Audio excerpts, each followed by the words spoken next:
Ассалаумағалейкум достар, барлықтарыңызға қайырлы таң.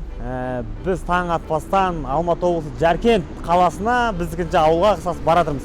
Ол жақта не бар? Ол жақта біздің мақсатымыз ауылдың жастарын спортқа барынша қызығушылықтарын оятып, және өзара жарыстар ұйымдастырып, және де ләжігесе төбелестіріп жіберу ғой.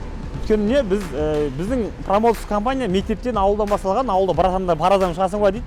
Шықпаймын деп айта алмайсың, шығамын дейсің. Сөйтіп содан басталған. Сөйтіп еркектік мінез бізде қалыптаса бастаған. Яғни біз ауылдарға барамыз, ауылдың жастарымен сондай мақсаттамыз қысқасы. Және де жол жөнекей болып жатқан қызықтардың бәрін тамашалайтын боласыздар бірге. Ал енді кеттік. Кет.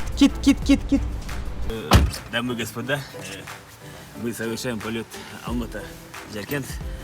Прошу присоединиться ремни. Поворот не туда, басқа жаққа жүрмейік қазір. Ауыл жүреміз деп, короче. Жердің беті тұман ба, коленчиктер ма, не білемін, ну, қарасайды, буду, плотно коленчик. Я не могу это говорить словами переда. Зелень, мелень, желтый, красный, осень пришла. Короче, қандай? Алма жақындағанда құдаларды бір 2 километр жексен күтіп алды, болса күтіп алып отыр, Жаркент базар жоқ, қонақжай екен бар ғой. Короче, сразу келесің фотосессия ғой, жігіттер айтып маған, Жаркенттің малары. Братан, фотоға түсірсек бола ма деп айтты, мен фотоға емес еще баняға түсіп отыр, баняға шығырсыңдыршы. Жүріп қойын оған теңден тегін, Жаркентте істейтін түрлі жоқ сол. Жаркент болғанда да Жаркенттің сәл ары 6 үй деген ауылға келдік. 6 үйдің спортын көретін боламыз, спорт залын көретін боламыз. Достар, біз сіздерге лайфхакты былай да бердік, бір лайфхактыға той болуын істемегеннен кейін бар ғой. Көпшілігін істеп отқанында шығарсыз, бірақ көпшілігін істеп отпаған екеніңізді ясны да. Күнде көріп ертең бастайын, понедельник күні бастайын деп жүргендер де көп шығар деп ойлаймын. Сол себепті біздің қазіргі мақсатымыз ауыл-ауылды аралап тұрып, барып тұрып істету ғой. Сол себепті сол кезде ғана бір нәтиже шығарып ойнамыз. Ауылдың жастарының бір баласы болсын біздің ашық жаттығуымызды көріп, мастер-класстарымызды көріп, бір баласы болсын спортқа келіп отса, бір баласы болсын өзінің өмірде орындап отса, біздің жұмыс ақталды деген сөз осы. Сол үшін бізбен бірге болыңыздар. Қысқасы біз ауылдардағы бүкіл ауылдың Қарадомлақ қазақтың балаларын спортқа желаниесі бірге ашатын боламыз ғой. Енді платный деген әңгіме жоқ қой, ұяқта кен емес қой, адамгершіліктеріңізге зиян келмесе комментарий жазып, от души лайктарыңызды басып, колокольчиктер бәрін сыңғырлатып, достарыңызға жіберіп, бөлісіп қойыңыздар. Ауыл жақсы көретін жігіттер болса. Рахмет бәріңізге алдын ала.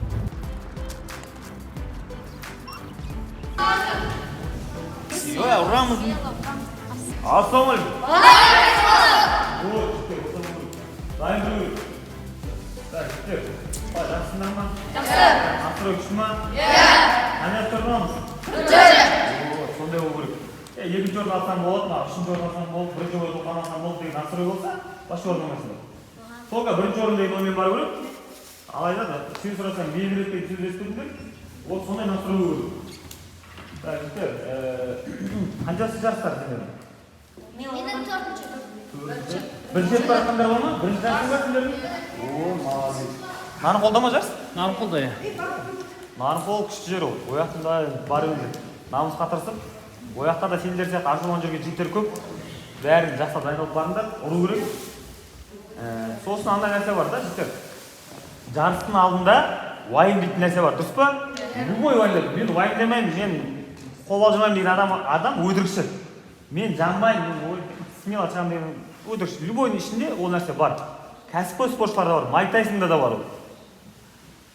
Тым уайымдамайтын адамдар бар, олар қаяқта, олар жындыхана жатыр. Олар жындыханада жындылар ғана уайымдамайды, ес-түссіз адамның бәрі уайымдайды. Бірақ сол уайымды жеңе білу керек. Қайтып жеңеді білесіңдер ма? Естеріңде болсын. Сендер мысалы жатқан кезде қатты тренировка істеген шаршайсыңдар ғой. Дұрыс па? Көп тренировка үйге шаршап болсыңдар. Егер адам жекпе-жекті көп ойлай берсе, мысалы ертең бокс өсесің, сен бүгіннен бастап бойды ойлай беретін болсаң, қалай істеткен, соперник қандай екен, анау екен, ұтылып қалсам не болады, ұтсам не болады, ұтылып қалсам қалай деп ойлай берсең, сенің энергияң одан артып кетеді. Түсіндіңдер ма? Ой деген жеп тастайды сендер. Сол үшін сендер көп ойланбау керексің жарысты. Шығамды ұрам деген нәрсе болу керек миыңда бол. Бірақ егер жекпе-жекті көп ойлап кетіп жатсаң, қолыңда кітап болу керек. Болмаса егер сотканы енді әр кезде қарамаңдар, бірақ сол кезде қарау болады. Жекпе-жекті көп ойлай беруге болмайды. Жекпе-жекке 1 сағатқа ғана қалған кезде ғана жекпе-жекті ойлайтын болсаңдар, сендердің денелеріңде күштерің қалады. Ана жанып кетті деген сөз естідіңдер? Кім естіді? Жанып кетті дейді ма? Жанып кетті дейді ғой оқыған кезде. жанып кетті деген сол көп ойланып кеткен адамды сөйтіп айтады. Түсіндіңдер ма? Сол себепті жігіттер бойға 1 сағат ары кетсе жарты сағат қалғанда бұл жекпе-жекті ойласыңдар жетеді. Сол кезден бастап настройсыңдар. Оған дейін балалармен ойнаңдар, сөйлесіңдер, ағаймен сөйлесіңдер, сол ауыл жерін қарап жүріңдер дейді. Бірақ жарысты көп ойламаңдар. Түсіндіңдер ма? Бұл үлкен бір секрет. Көп бүгіннен бастап ойлайды да ертең кешке дым қалмайды. Түсіндіңдер ма? Түні бойы ұйықтамайтындар бар. Ондайлар болды ма жарысқа барғандардың арасында? Түнде ұйқысы келмей уайымдайтындар бар, ондайлар көрдік қой талай. Сосын ой мен үйден қой сойып құран оқып шығарып салып еді, ұтылып қалсам ұят болады деген жауапкершілікті алып тастаңдар. Сендер миларыңда тек қана рингқа кіргенде не істейтін нәрселерді ойлау керексіңдер. Мына алдын қолмен шағарып алам, арт қолға тығам, бірінші раунд көбінше іштен ұрам. Білесіңдер ғой, бірінші раунд қайтқан керек? Іштен ұру керек. Неге? Басып тұрса да іші деген одан дауға, дұрыс па? Кішкентай басқа тигізу оңай емес. Бірақ іші деген телевизор сияқты дауға, дұрыс па? Ішке 3-4 рет қолына тигеннен кейін басы өз төмен түседі. Түсіндіңдер ма? Осы нәрсені ұмытпаңдар. Любой бойда, любой жарыста көбінше ішке ұру керек біріншісіне. Бірінші раунд ішке ұрған адам екінші раундта оның басы төмен түседі. Бастан ұра бересіңдер. Түсінікті ма? Солақаймен қалай істеу керек? Кім айтады? Кім біледі? Мен солақаймен не істейсіңдер? Кім айтады? Мысалы, қолмен болса, О, жақсы. Сосын кел, мына кел. Қараңдар. Мына солақай, сен негізі оңғайсың ба, солақайсың ба? Солақай болып тұр. Мысалы, солақай болып тұр. Бұл солақай деген бәле қиын болады сізде. Неге? Қарсыласпен істеу қиын. Өйткені бұлар мына пешенға тығып жіберетін әдеті бар, бұлардың, дұрыс па? Сол үшін әр кел солақаймен шықтың ба, солақайдың мына оң болып тұр ғой алдыңда. Соның сыртында жүргенсіңдер, әрқашан. Егер оның аяғы сенің аяғың ішінде қалып қалса былайынан, ол сені ұрады, былай мына жағына шығады, былай ұра берді, сен мына жағына ұрады. Сен былай ұрамайсың оны. Дұрыс па? Егер сен оның мына жағына шығып кетсең, ол сені былай ұрамайды, дұрыс па? Сен мына жағына шығасың, мына жақтан ұрасың, мына жақтан ұрасың, артына барасың, мына жақтамын дейсің, мына жаққа қарағанды бір ұрасың. Түсіндіңдер ма? Значит, не істеу керек? Солақайдың қай жағына шығу керек? Қолдың оң қолын сыртынан шығу керек. Ал оңқаймен істеген кезде, атака істейсіңдер, атака істеп болғаннан кейін мына жақтары қозғалмаңдар көбінше. Неге? Өйткені ол оң қолынан шығып қаласыңдар. Атака істеп болғаннан кейін көбінше сол жағына қозғалу керек. Түсінікті ма? Бұл миларда жүрсін, жекпе-жек барысында соны істеп кету керек. Ұрдың, оңға болса, ол қолын сыртынан шығу керек әрқашан. Молодец.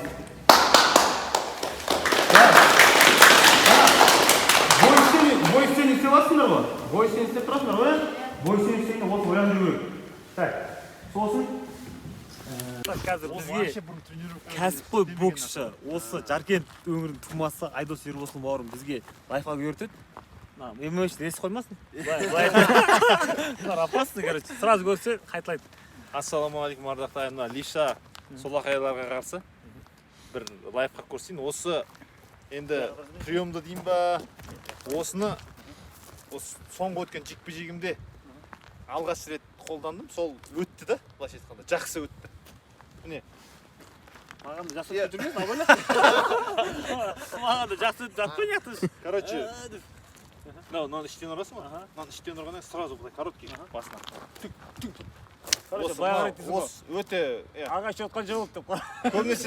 көбінесе мысалы любительский бокста болса, мысалы мынаны ұрады, сосын кетеді, сосын қайттан барып мынаны ұрады, ана жерде жақын келесің, міне.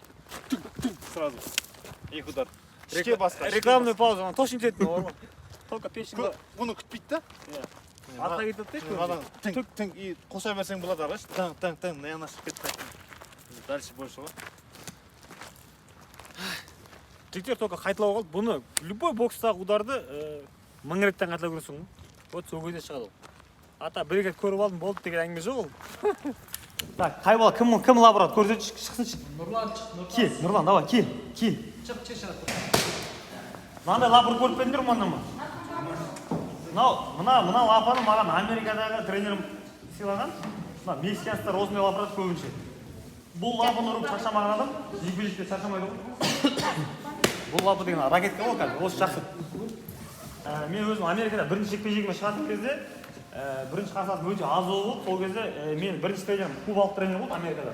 Куба деген ел білесіздер ғой? Куба қазір бокстан әлемде ең мықты мемлекеттердің бірі. Сол кубинен жарыстың алдында Америкада жалғыз өзім төбелесіп жатыр. Сол кезде сендердің қастарыңда қанша достарым бар, мен ол жақта жалғыз өзім жүрмін. Тренерім де шетелдік, тренерім де кубалық. Айналамда бәрі американец басқа ұлттар. Сонда жаңағы тренерім айтады да маған, қарсыластың бойын қарап соған настрой ұстап дайын соған тактика құрып алсаң айтады Айдар he is a sandwich дейді мынау сэндвич деген нәрсені білесіңдер ма сэндвич деген жейтін нәрсе ғой мынауың сэндвич мынаны жеп қою керек болса дейді да түсіндіңдер ма сол сөзі маған қатты әсер етті сендер шығатын балалар сен жүрсің сэндвич болу керек түсіндіңдер ма ол рингтің сыртында достарың бауырларың но рингтің ішінде ол сэндвич гамбургер донер короче түсіндіңдер ма жеу керек қой шығу керек түсіндіңдер ма все так стойкса алдын қолды ағылдырасың сол қолдан сол қол екі раз-два отлично раз-два мынадан кейін раз-двадан кейін всегда нырок секунд айдыкаем мынға опа чист о жақсы давай сен ары оң қолды шығарсың қара раз-два мынау шықтың ғой оң қол пагол түсіндің ба қара раз-два оп тез о отлично екі сол қол раз-два оп қалқауға тұрма давай раз-два еще оң қол ұнамай тұрған нормально жақсы болды бірден жақсы болды давай екі рет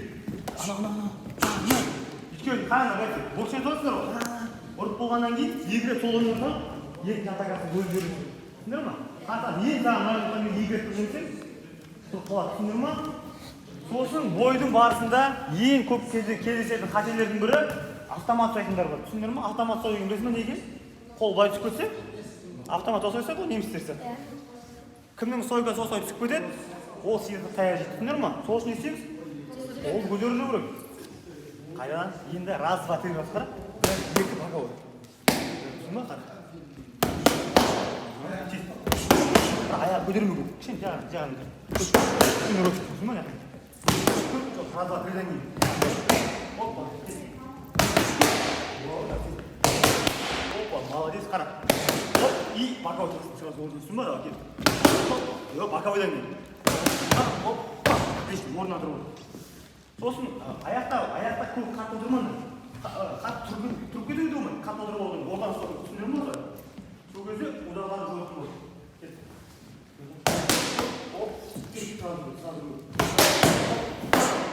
отлично молодец қарнасын көрсін бірінші жастың ба ой молодец алдың қол сол қол осыған бер отлично раз-два жақсы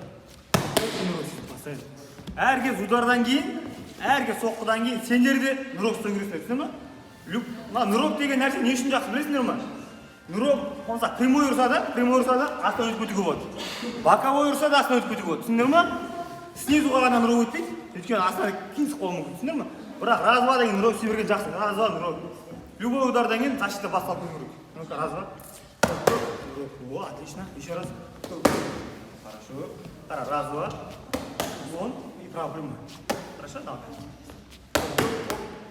отлично еще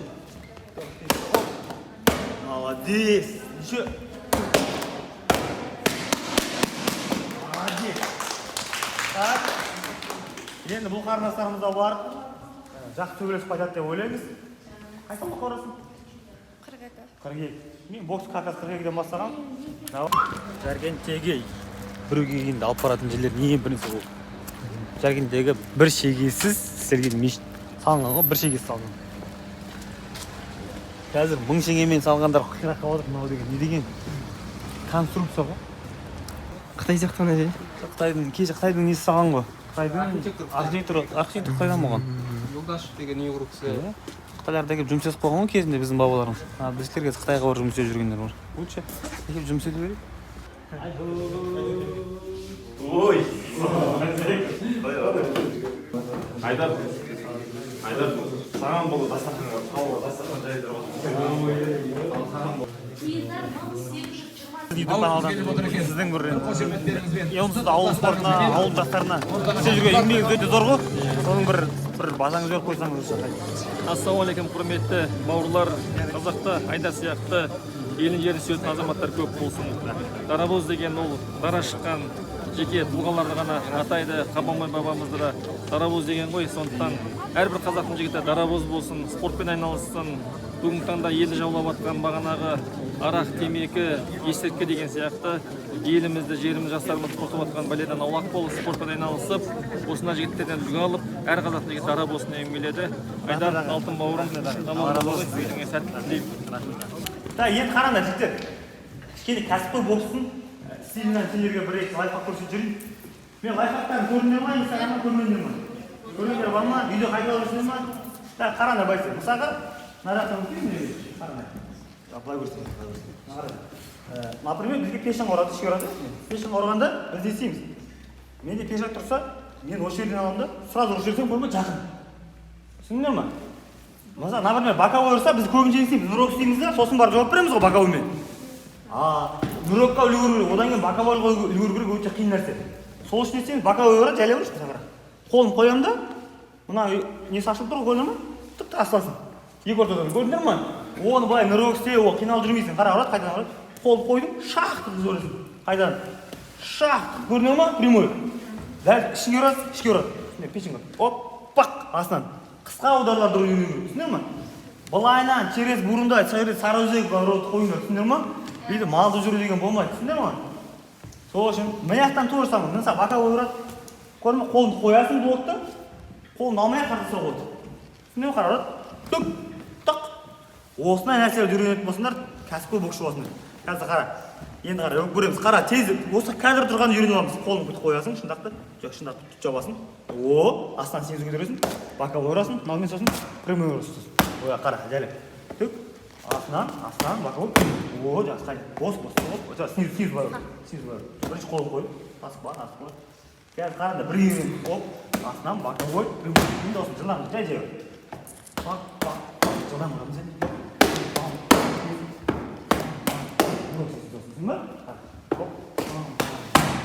Отлично. Бізде Дарабоз шоу деген YouTube канал ашылып отыр. Керемет. Ол жерде енді ауыл спортын қолдаймыз, жастарды спорттартамыз деген мақсатта енді. Бірақ енді ол мақсатты сіздер істеп қойдыңыздар. Көріп отырмыз. Бүгін істеп отырмыз. Бірақ біз соны қайта айналасында жүрсек деген бір ниет бар да.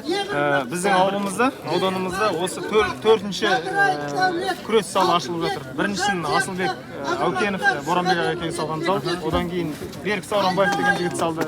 Одан кейін Шухрат Илшат деген екі ініміз Жаркенттен осындай күрес залын ашты. Міне бүгін Жалғаспен Жандосов өзінің ауылына туған жерге туын тігіп осындай үлкен жастарға. Бізді YouTube арнамызға бір бөлек бір өзінің бір неңізді айтып қойсаңыз.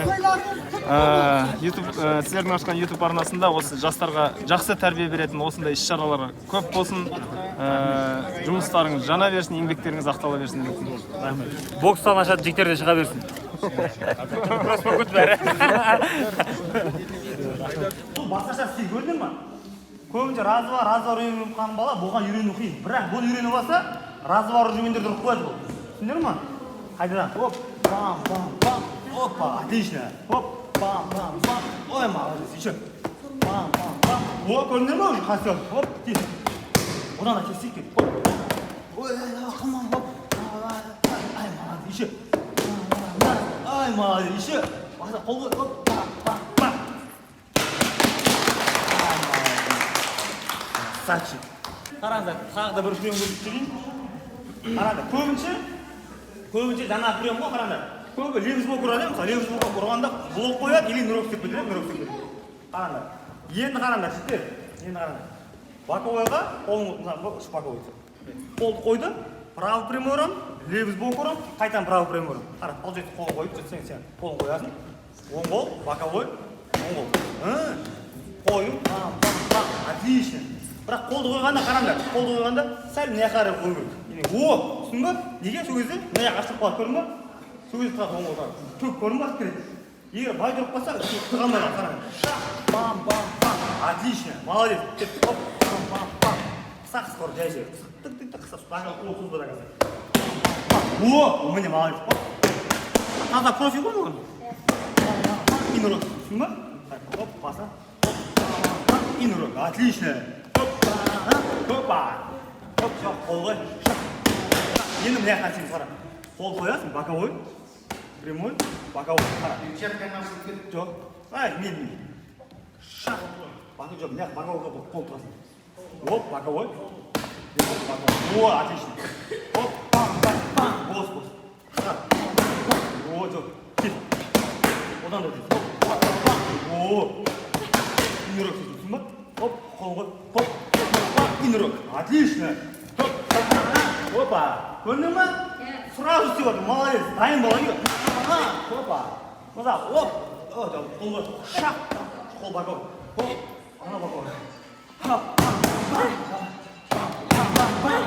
мыналар тек болсаңдар өлдіресіңдер ғой бала түсіндің ма молодец енді қара жаңа істеп көреді қара шындап қояды мысалы өсіп тұрады секіреді ғой баң баң деп секіреді ғой сол кезде шындап қояды астана сезу прямой боковой сонда оп дейсің да секірмейсің оп дейсің да астынан боковой қара оп боковой екі боковой оп сезу боковой қара шындап қоясың оп о шақ қара мен қолымды ұрсам мысалы қолымды алу бермеймін ғой сол кезде боковой астан тұрады да екі боковой түсіндіңіз ғой қара шақ екі боковой бірінші снизу екінші боковой түсіндің ба қара шақ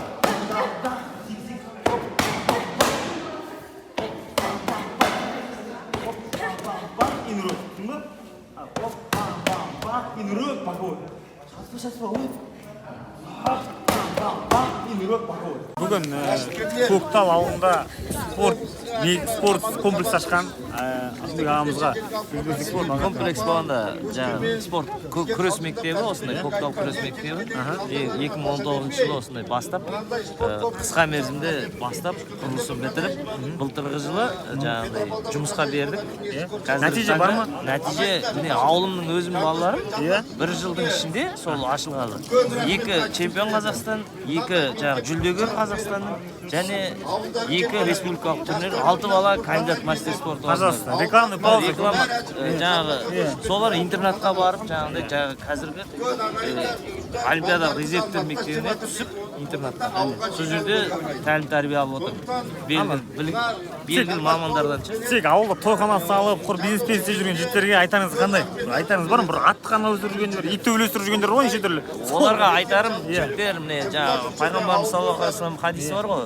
Ең бірінші балаларыңды атқа мініп үйретіңдер, суға жүзуді, садақ атуды және ең ерекшелігі айтып кеткен осы күрес өнері ше. Мысалға бізде жаңағы күрес деген біздің қанымызда бар жекпе-жек өнері. Бізге жаңағы жақсылық атамыздан бері міне 41 жыл болды. Олимпиада чемпион жоқ. Соны шығаруға осы біздің ауылымыздың балаларынан шығады да, мен өзіміздің бар күш-жігерімізді оған көп ешқандай қаражат кетпейді. Мемлекет қазір құрып басын бастап берсе, ол ары қарай үкімет өзі елбасымыздың зайырлы саясатымен ол өзі ары қарай поддержка етіледі да. Просто өз ауылыңды өзің көрсетпесең, басқалар шыны керек оны іздеп ешкім сырттан келіп мына ауылды көтеру керек жігіттер.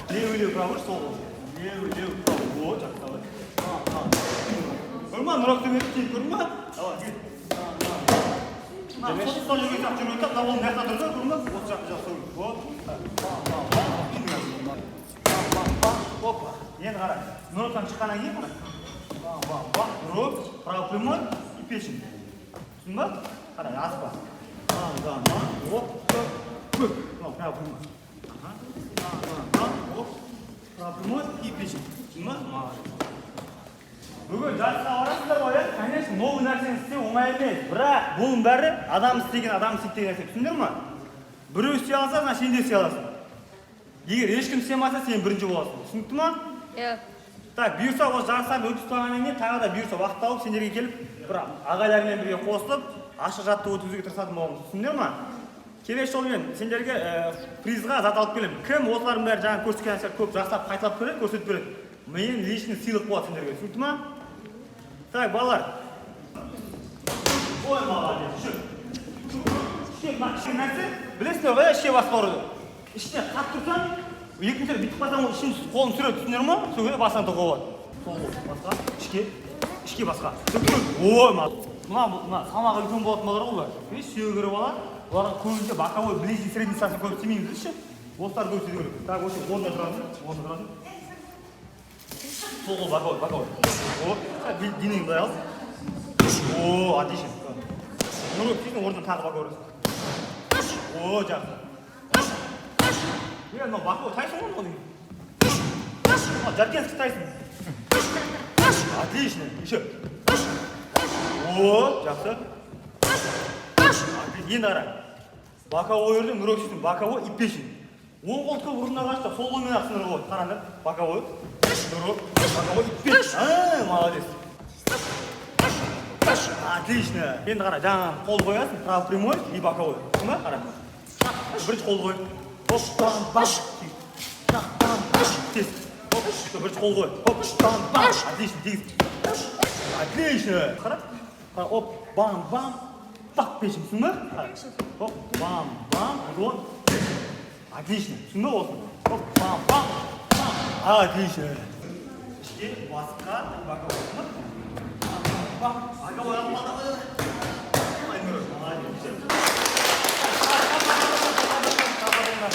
Так, жігіттер, дайындықтарың күшті, бірден алып кетіп отырсыңдар, түсіндір ма? Дайын емеспін деген ойларды алып тастаңдар, түсіндір ма? Сендер дайынсыңдар. Сен көшеде кетіп бар, біреумен төбелесіп жүріп болсаң. Мен дайындалып беремін деп айтпайсың ғой, дұрыс па? Қазір шығасың, или оны шықпайсың, дұрыс па? Бокс, ол енді ойын болғанмен де, ол соған ұқсайды. Сен рингқа шығып барған кезде мен дайын емес сияқтымын, тырнағымды шауырып тұр, шаштарымды шауырып отыр деген ой болмау керек сендерде. Ауырса да кейін жартысайын ауырады. Оған кейін ол кезде ауыратын нәрсе жоқ сенде. Түсіндір ма? Түсінді ма? Так, байқы, қанша жорын аламыз? Ең үздік команда деп айтамын, сендер Жаркен дейсіңдер, түсіндір ма? Ең үздік команда! Жаркен! Ең үздік команда! Жаркен! Ең үздік команда! Жаркен! Ай, молодец! Біз бүгін енді Алматы облысынан баристер көп шықты, бірақ боксер шыққанына Жаркен жақтан единственный ғой. Не повторим пока. Айдос Ербосұлы бауырымыз. Біздің Дарабоз шоу YouTube каналымыз бар осы жерде. Бір-екі ауыз сөзін айтып қойсам. Біз вообще ауылдың спортын көтеруге желание да, сол мақсатымыз сол. Ауылдың спортын, ауылдың жастарын. Машалла. Нағыз білекті де жүректі азаматтар ауылдан шығады ғой. Енді туған жерге туыңды тік деген ұранмен міне Жалғас ағамыз күрес мектебін ашып жатыр. Алдағы уақытта бізде қапыда қалмай осы Жаркенттен бокс мектебін ашу жоспарда бар. Алла нәсіп етсе, ол жүзеге асады деп ойлаймыз. Сол кезде Айдар бауырым өзің қолдау көрсетесің деп ойлаймын. Қой сойғаннан бастап сұяқ жүреміз ғой. Болды, Құдай қаласа.